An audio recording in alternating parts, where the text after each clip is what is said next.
Olá pessoal, tudo bem? Estamos aqui novamente, finalmente para gravar mais um vídeo. E esta aqui já é a sexta tentativa de tentar falar sobre esse gibizinho e finalmente, com a glória de Deus, glória a Deus, eu vou conseguir falar aqui com você. Tá difícil hoje, eu já gravei várias vezes, já gravei de ponta cabeça, já gravei sem o áudio. Torço para que dessa vez seja tudo certo, Jeová vai me ajudar. Então, pois é. Não sei se ouvindo as minhas críticas ou se já era uma política da Comic Zone. O último gibizinho que eles lançaram tem um formato diferente, ao menos diferente em relação àqueles outros dos quais eu já havia comentado. E eu estou falando nada mais, nada menos do que sobre uma coletânea de histórias que, pelo menos para mim, eram desconhecidas. Não sei se há algum trabalho dessa autora aqui no Brasil, eu sei que eu nunca havia ouvido falar nela, mas ela, e talvez justamente pelo fato dela ser uma ilustre desconhecida que integra as Tupiniquins, esse volume da Comic Zone vem acompanhado por um longo prefácio, que na verdade é uma biografia da autora e traz alguns elementos descritivos sobre a obra. São 5 páginas com essa mini biografia. Aí vocês podem pensar, cara, 5 páginas é pouca coisa. Mas da forma como ela foi diagramada aqui, eu acho que algo inédito. Eu não me recordo de ter visto assim, um outro gibi que trouxesse assim, uma mini biografia tão extensa sobre o seu autor. Eu estou falando sobre Social Fiction, que é o último lançamento da Comic Zone, né, que conta ali, entre aspas, com a associação com Ferrez, que é um poeta aqui famoso, né, do Brasil. E, enfim, não sei se é exatamente a última publicação deles, eu sei que foi a última que eu recebi. E eles trabalham num ritmo alucinante e para mim virou minha editora aqui do coração. Porque realmente são poucas as editoras, tirando, por exemplo, talvez a Boitempo, são poucas as editoras e as empresas que têm esse discurso ideológico mais marcado e que assumem qual é a linha ideológica que eles seguem. E vocês percebem isso pelo tipo de autores e de títulos que a Comic Zone, entre aspas, prefere, né? Ou seleciona para sua publicação. Vou mostrar o livro, que é belíssimo, assim, a capa, repetindo, a Social Fiction, de uma cartunista francesa de meados dos anos 70, chamada Chantal Montelier. Chantal Montelier, é assim que se pronuncia? Não faço a menor ideia. Há outras obras dessa autora publicadas aqui no Brasil? Não sei, nunca tinha ouvido falar da Chantal Montelier. É uma autora francesa, como eu disse, ela é de meados dos anos 70, é extremamente engajada nesse discurso de valorização do feminino e da luta por direitos, né, e de emancipação da mulher. Esse encadernado aqui em capa dura, né, e da folha que não é branco, acho que é soft pollen o nome desse papel, né, ela traz é uma coletânea com 3 histórias que originalmente foram publicadas naquela célebre revista francesa Metal Hurlant. A Chantal Montelier não é um Moebius, né? Ela está longe assim, de ser, entre aspas, um dos grandes ícones das bandas desenhadas, né, francesas, né? Ou mundial, mas mesmo assim ela é muito competente.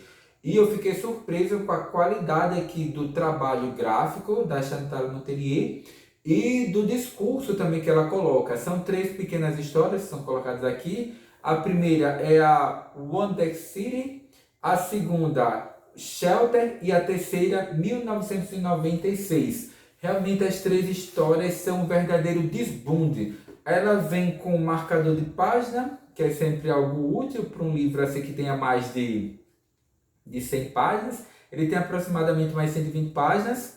E assim, é impressionante. Impressionante a qualidade, repetindo, do trabalho gráfico da Chantal Montelier e, entre aspas, do discurso dela, que todas as 3 trazem um discurso fortíssimo.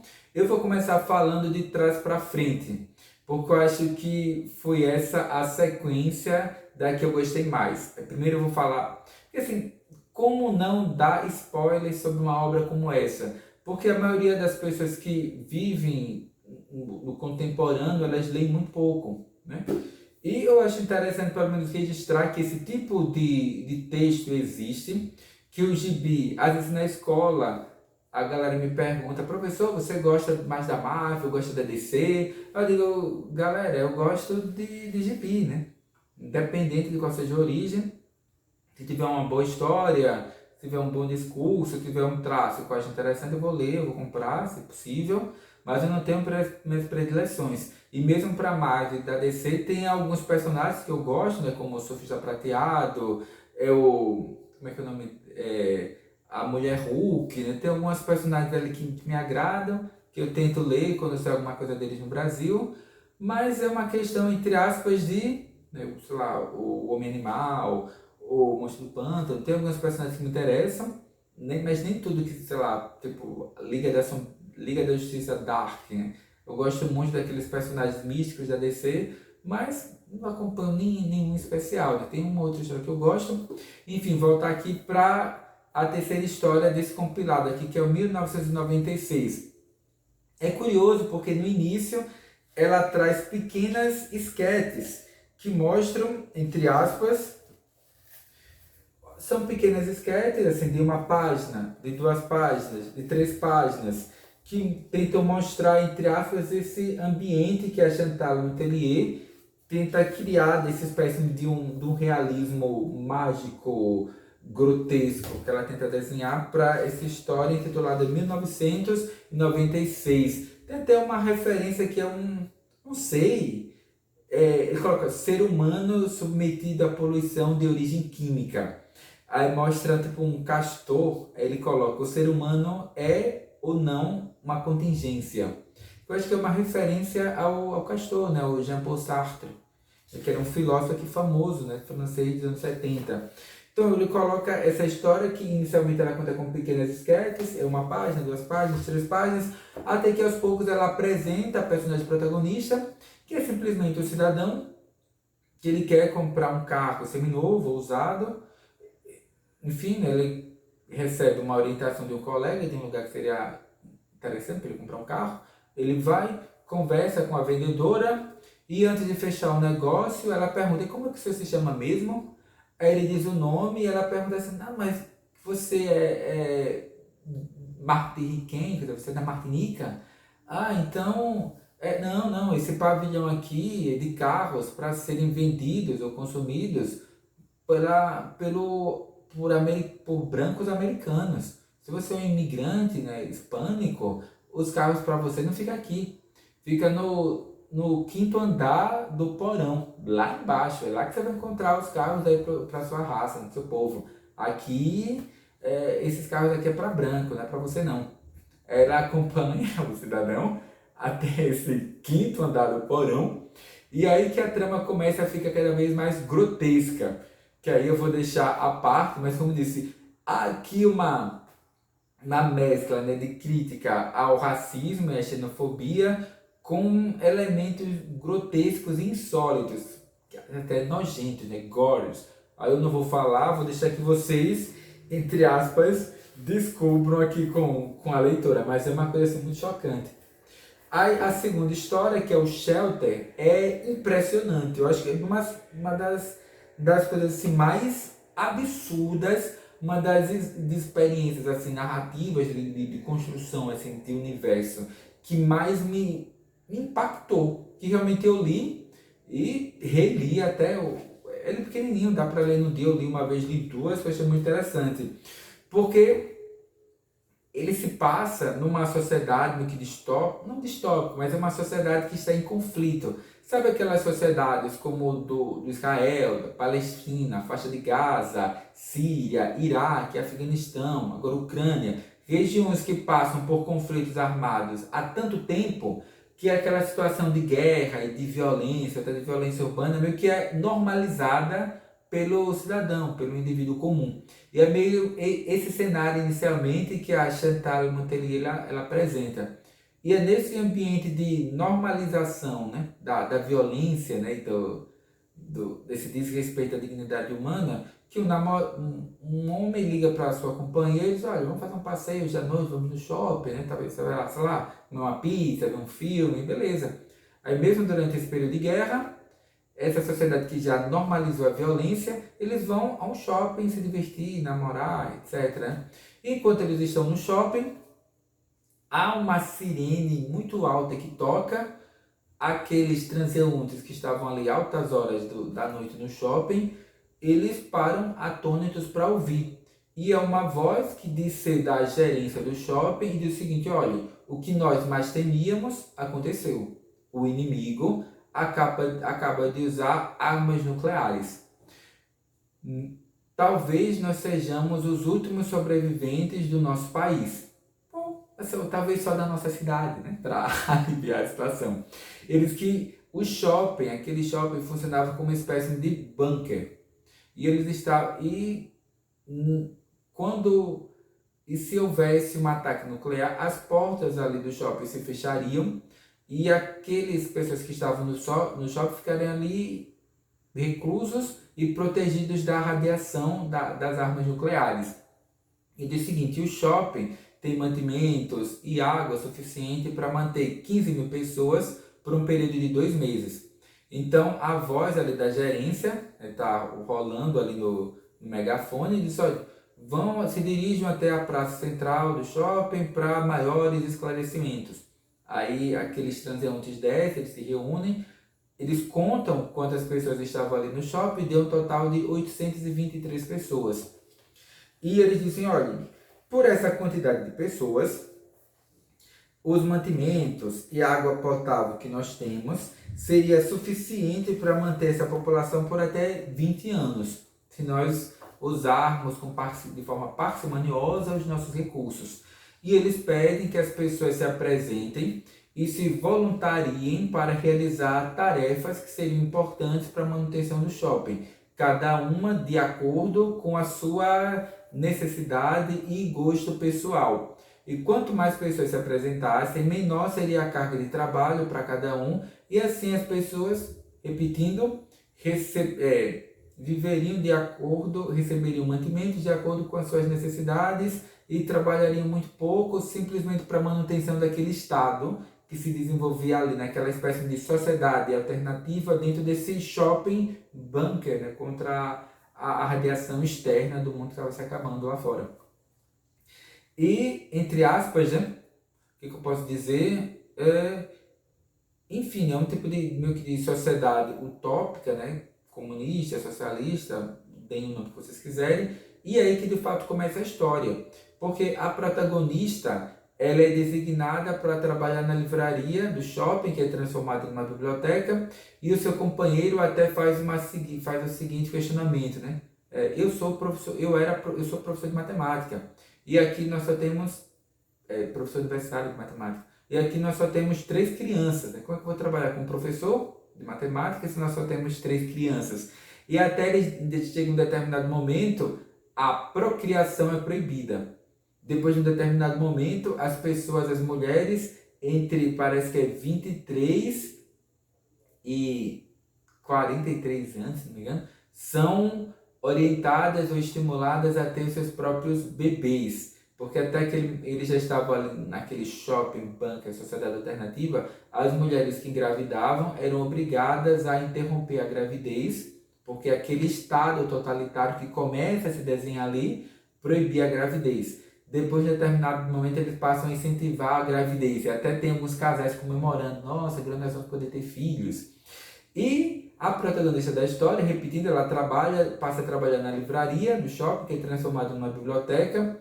E há uma coisa, se inicia uma série de acontecimentos estranhos, né, de pessoas responsáveis pela segurança ali da cidade, né, do shopping, vão até essa biblioteca para pegar livros e não os devolvem mais.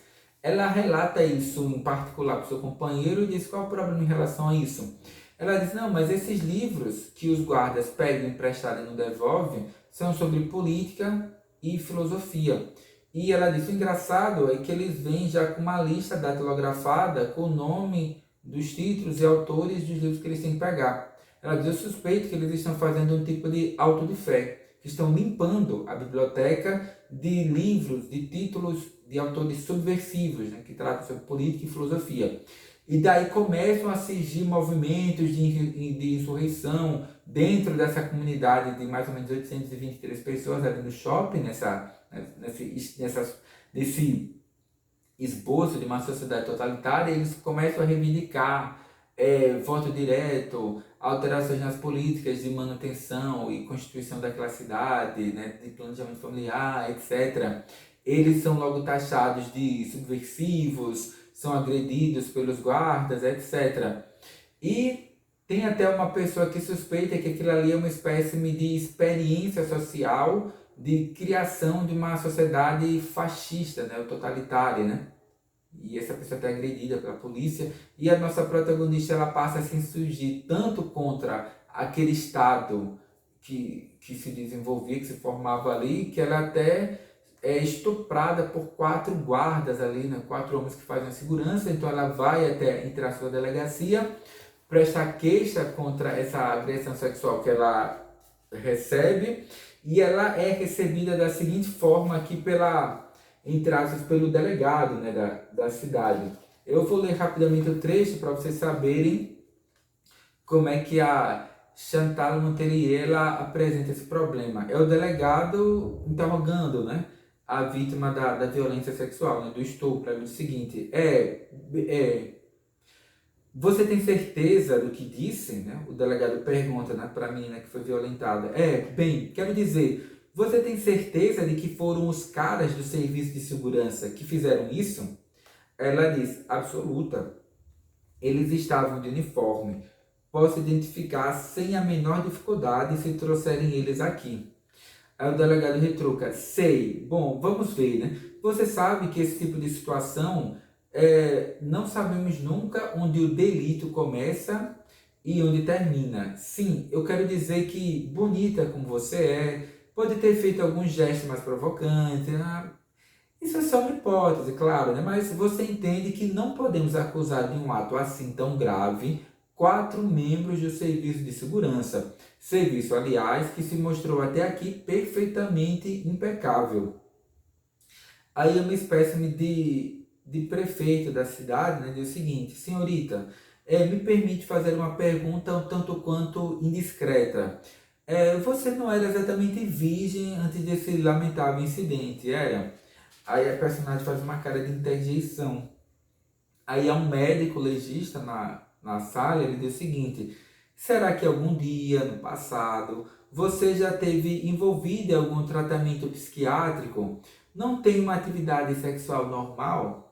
Aí eu acho que é uma espécie de político, né, de gestor público, do seguinte: sabe, muitas mulheres estupradas, na verdade, são histéricas ou mitômanas, quer dizer, são mentirosas compulsivas, né? Em todo caso, boa parte dessas mulheres que se dizem estupradas, elas são psicóticas ou psicopatas.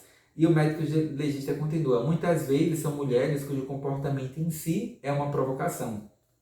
Aí o delegado interrompe e continua o discurso dele: você precisa compreender nossa relutância. Enfim, se continuar insistindo nisso, vamos ter que fazer alguns exames. Sim, se quiser me acompanhar, eu vou te examinar e tirar algumas amostras. Agora, é claro, nesses casos, não podemos esperar que a coisa esfrie. E daí segue a narrativa. E aqui nessa história, a Chantal Montellier ela trabalha sobre vários temas, né? Sobre como se dá, nesse último caso, né, o tratamento, como o Estado e o sistema de justiça trata mulheres que são vítimas de abuso sexual, como que se desenvolve, como que nascem as sociedades totalitárias, sobre o papel da política e da manifestação política por parte dos indivíduos, né, da participação política, etc. Ela assim, é um gibizinho assim impressionante, essa Shelter. E a primeira obra que ela traz aqui, ela até tem um design todo especial, que ela não é em preto e branco como as outras, ela é em branco, preto e rosa, justamente para marcar essa questão do feminino.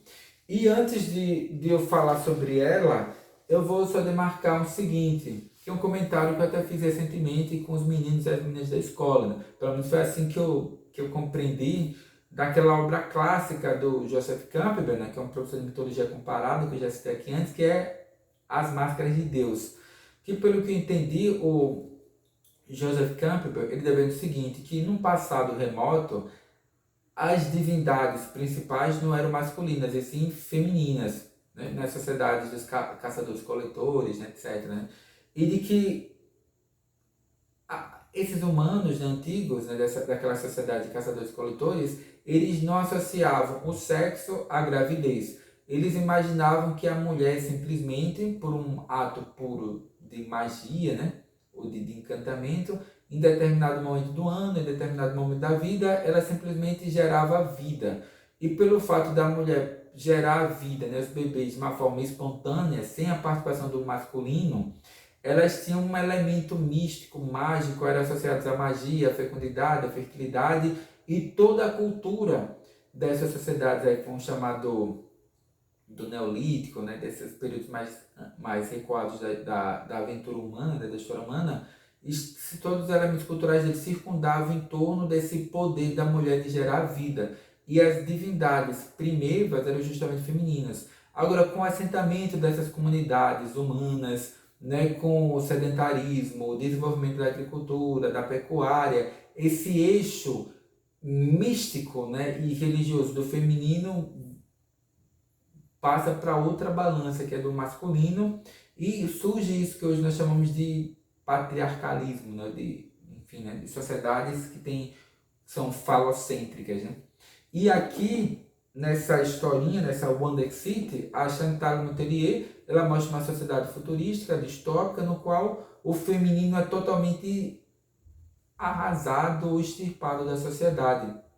Porque diz o seguinte, pelo menos essa é uma das tags aqui da Chantal Motelier, que um elemento que talvez o patriarcado, né, tente excluir e abafar é o da liberdade da mulher sobre o seu próprio corpo, né? No tema, por exemplo, da natalidade, da gravidez, da interrupção da gravidez, etc. E repetindo, a Chantal Motelier, ela mostra aqui nesse gibi, nessa história da Wonder City, essa, entre aspas, sociedade futurística, distópica, no qual esse controle do patriarcado se impõe de uma forma tão virulenta contra o feminino, que até a possibilidade de gravidez, né, ou de interrupção da sua gravidez, se assim ela preferir, é extirpada dela.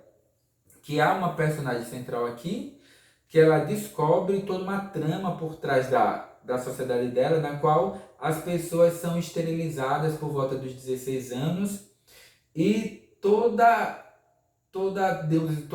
os nascimentos, todas as gravidezes, né, elas são realizadas in vitro e os bebês eles são gestados em espécies de úteros artificiais, com uma espécie de controle eugênico sobre a sociedade e retirada dessa liberdade e autonomia da mulher sobre o seu corpo. Porque agora a mulher, nessa sociedade aqui que a Chantal Motelier desenha, ela não tem nem sequer esse direito de decidir ou não se ela vai engravidar, porque foi retirado até da mulher essa opção, né, da gravidez. É engraçado que essa personagem que ela descobre essa trama e ela junto com seu companheiro, elas tentam fugir dessa sociedade distópica e quanto mais elas se afastam do centro da cidade, né, da Wonder City, mais ela se surpreende porque ela encontra, por exemplo, crianças negras, porque nessa sociedade distópica, eugênica, não há mais nascimentos de crianças negras, hispânicas, latinas,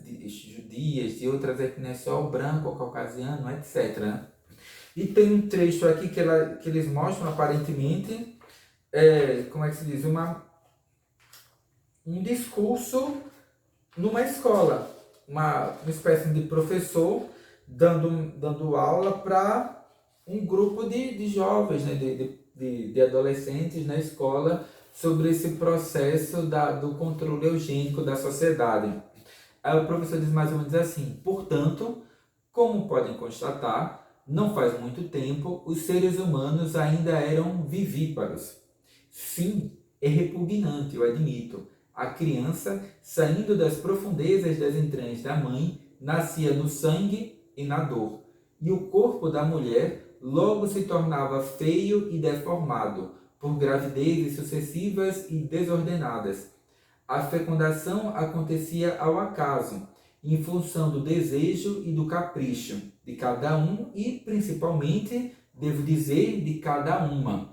Porque ele coloca, entre aspas, a culpa, digamos assim, de uma degenerescência social, do aumento da violência, né, das desigualdades sociais, na falta de um planejamento familiar e no fato da mulher ter um controle sobre as suas próprias regras, né, sobre o seu corpo, porque no final das contas, quem decide se a gravidez chegará até o final ou não é a mulher. Então ele diz que é com a eliminação dessa liberdade, dessa autonomia da mulher sobre o seu corpo, é que a sociedade, enfim, vai progredir e prosperar. Aí o professor continua, sim, era assim.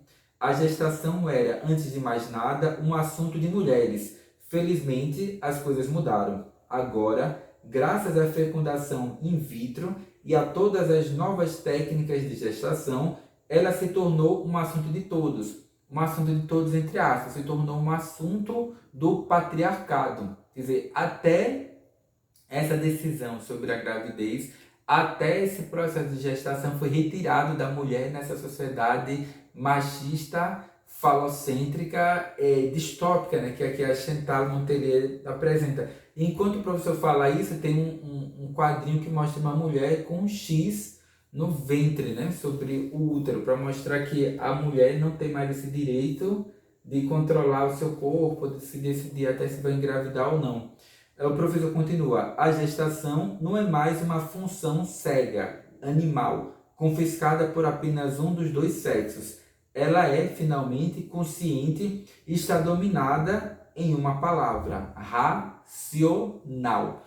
Aí ele faz essa associação da mulher com o irracional, o animalesco, o violento, o brutal, né? Esses elementos mais irracíveis, né, da psique humana, enquanto o homem é o nobre, é o justo, é o científico, é o racional, é o correto. Então ele faz essa distinção entre os sexos e diz, olha, os problemas da nossa sociedade são produzidos pelo fato de que as mulheres ainda têm direitos. E a sociedade vai progredir, vai prosperar, vai se harmonizar quando for retirado da mulher um espaço para que ela tenha autonomia. Pronto.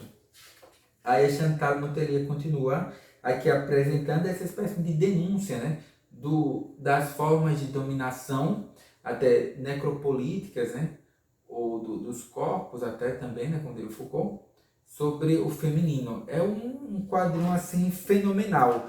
Uma pena que será pouco lido, pouca gente corre atrás desse tipo de obra, mas é um gibizinho que eu recomendo assim a qualquer um.